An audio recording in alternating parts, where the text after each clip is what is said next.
Pemirsa, kita lanjutkan diskusi kita sekarang karena udah menyangkut ke politik, tidak hanya sekedar hukum.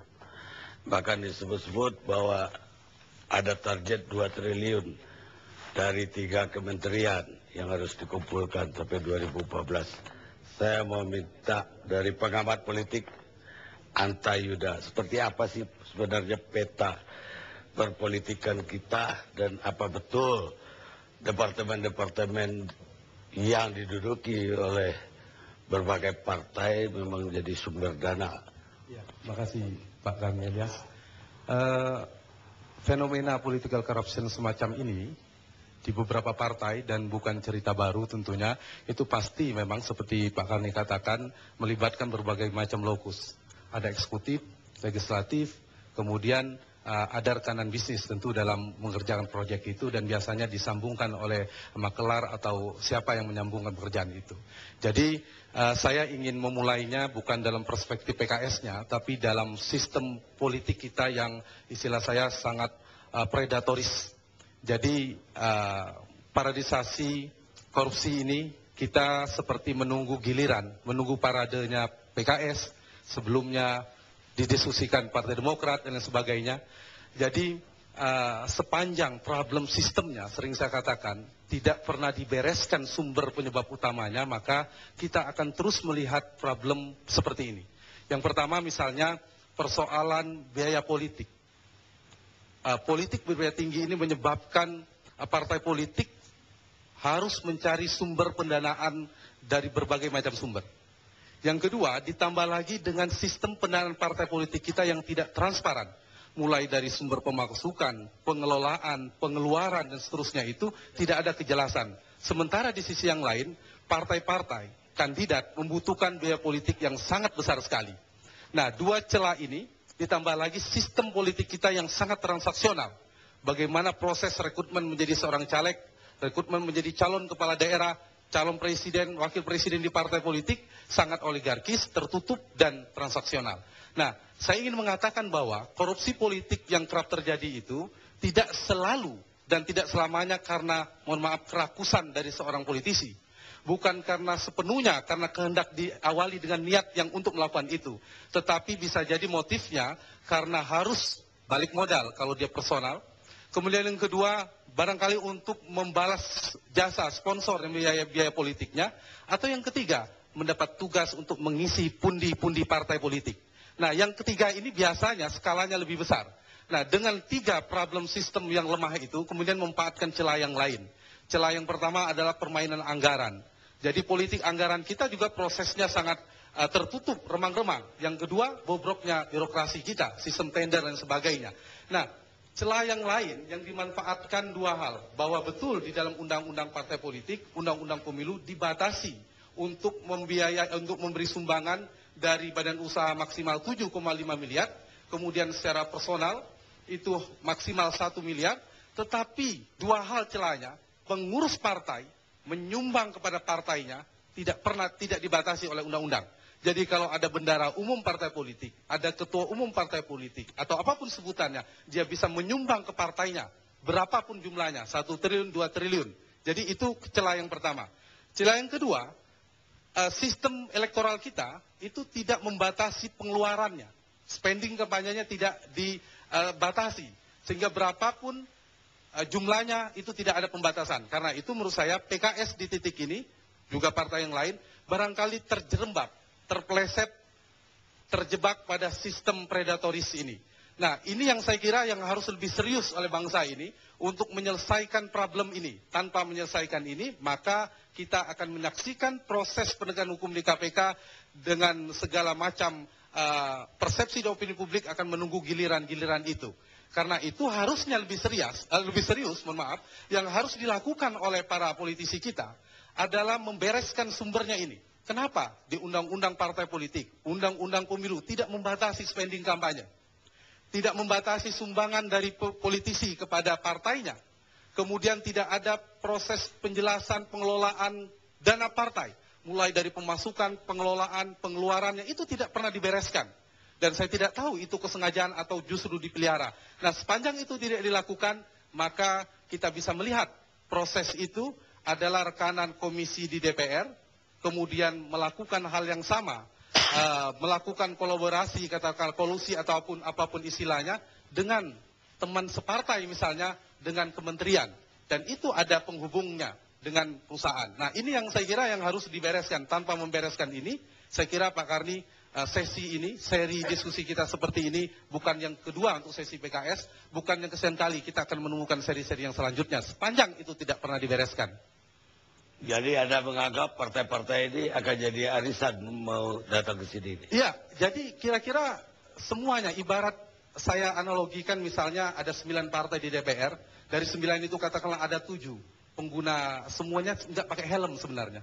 Kemudian ada aparat penegak hukum, saya nggak sebut, ada aparat penegak hukum saja. Itu bisa saja akan digunakan terminologi atau istilah yang digunakan oleh sang pelanggar. Ini konspirasi untuk menjebak kita. Jadi kalau sekiranya si pengendara menggunakan helm, mau konspirasi model apapun, maka dia tidak akan terjebak pada konspirasi itu. Tetapi sang penegak hukum, aparat penegak hukum juga tidak boleh pilih-pilih. Harus semua yang tidak menggunakan helm harus ditangkap, harus ditegakkan, tidak boleh pilih-pilih. Kemudian mengincar, oh yang sana saja, yang ini nanti, itu tidak boleh. Jadi sama, kalau PKS mengkonstruksi narasi, saya menggunakan istilah Pak Anies Mata, konspirasi, maka kalau konspirasi itu dimaknai adalah cara menjebak, maka itu akan sia-sia dan dalam konteks politik justru akan menjadi titik balik bagi PKS. Dari fakta-fakta yang ada selama ini, kayaknya ada yang terjadi itu individual, tapi ada yang terjadi, maksud saya korupsinya. Iya. Ada yang terjadi memang kayak terorganisir. Ini menurut Anda faktor yang paling besar yang mana? Kalau kita perhatikan memang kalau data hukum ya, saya dari perspektif politik, tentu saya tidak bicara sama sekali dalam perspektif hukum, maka kita periksa saja misalnya dari data belanja kampanye partai politik. PKS nomor 4 setelah Gerindra, kemudian Demokrat dan Golkar. Kemudian nomor 4 PKS, melebihi PDIP, 3,8. Itu resminya, ICW punya data itu saya kira.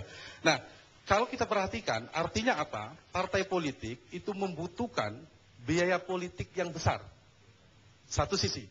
Di sisi yang lain, sistem untuk mendapatkannya itu seolah-olah ada proses yang sangat ketat.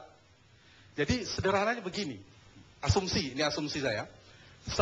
Sumber pendanaan partai politik itu sebenarnya semuanya hampir bisa dikatakan mayoritas dari APBN. Betul, sumbangan resmi legalnya 1% dari APBN. Tetapi yang kita sayangkan kalau 99 atau 98%-nya juga dari APBN melalui cara yang ilegal. Nah, kenapa bangsa ini tidak memikirkan misalnya partai politik ke depan dibiayai oleh negara? Apakah lewat pajak warga negara, apakah lewat cara apa, itu yang harus diperhatikan. Tetapi kalau ada partai politik kemudian masih menggunakan cara lain, maka dia harus didiskualifikasi sebagai peserta pemilu 1 atau 2 musim pemilu. Nah, sepanjang ini tidak dilakukan, saya kira tidak pernah membereskan persoalan. Jadi dalam perspektif politik saya kira sulit ya untuk menyelesaikan problem kalau kita ibaratkan sel kankernya, kanker dalam tubuh negeri kita Indonesia ini, sel kankernya itu yang tadi itu, sistem politik kita itu. Kalau tidak dibereskan, maka kita akan menemukan obat penahan rasa sakit saja, analgesik, tetapi tidak pernah membuat orang jera, tidak pernah membunuh sel kanker yang sesungguhnya di Republik ini. Kayak negeri ini agak fenomenal ya. Di satu pihak seolah-olah kita itu semua anti korupsi, tapi di lain pihak sebetulnya kita melakukan korupsi itu atau menciptakan peluang-peluang korupsi itu. Karena ada yang nggak logis. Kalau partai tadi harus mengeluarkan sekian triliun, sekian ratus miliar, sementara nggak mungkin dari anggota dapatnya segitu, dan harus dari APBN. Sebenarnya kita akan menghalalkan korupsi itu. Dana dari APBN cuma 1%. Betul. Tapi dari lain pihak, kita juga membuat undang-undang anti korupsi. Kita juga membentuk KPK. Jadi kok... Iya, saya kira tidak berlebihan ya analisa Pak Karni Ilyas. Jadi konteks jangka panjang, saya mengusulkan kepada para petinggi partai politik duduk bersama untuk menyelesaikan ini. Dimulai dari komitmen itu untuk menyelesaikan membereskan ini. Jadi undang-undang paket politik itu mestinya dibahas secara komprehensif, imparsial, semuanya, mulai dari undang-undang partai politik, undang-undang pemilu, undang-undang pilpres, semuanya itu dibahas untuk menuntaskan ini. Mulai dari bagaimana membuat pendanaan partai menjadi transparan. Kemudian bagaimana membuat politik kita tidak berbiaya tinggi. Sepanjang ini tidak diselesaikan, sementara misalnya kita berharap harusnya secara teoritis idealnya partai dibiayai oleh anggotanya, sementara atau oleh publik di satu sisi, tetapi di sisi yang lain trust publik terhadap partai politik sedang sangat rendah di titik nadir, sulit untuk mendapatkan itu. Kecuali misalnya saya, Pak Sultan Batugana, Pak Akbar Faisal dan seterusnya, ketika membayar pajak itu ada komponen harus membayar partai politik, pembiayai partai politik, sehingga kita punya hak juga untuk mengawasi partai karena dia sebagai badan publik. Nah, ini yang harus selesai. Itu persoalan teknis ya, itu bisa berbeda bagaimana menyelesaikannya untuk sistem pendanaan partai, sumbernya. Kemudian pengelolaan dan pengeluarannya itu akan terdata. Yang kedua juga harus dibatasi. Anggota DPR misalnya di DPR bisa dua basis, apakah berbasis pada jumlah mata pilih atau bisa berbasis pada jabatan, level jabatan, dan itu dibatasi. Sepanjang tidak ada pembatasan spending kampanye, sama seperti saya katakan tadi. Kalau membuat sumber penyebabnya tidak dibereskan, maka seperti ini yang terjadi. Untuk nasib seperti orang tidak pakai helm tadi, semuanya nggak pakai helm. 5 atau 7 atau 9 bahkan pengendara semuanya tidak menggunakan helm. Nasib-nasib ada yang nanti ketahuan polisi, oh ketangkap. Padahal nunggu giliran nanti kita akan menemukan para pengendara yang lain juga akan tertangkap. Ya, cuma tragis saja para politisi itu. Dia seolah-olah membuat tali gantungan. Padahal dia sendiri tahu bahwa dia yang akan digantung di situ. Kita rehat sejenak.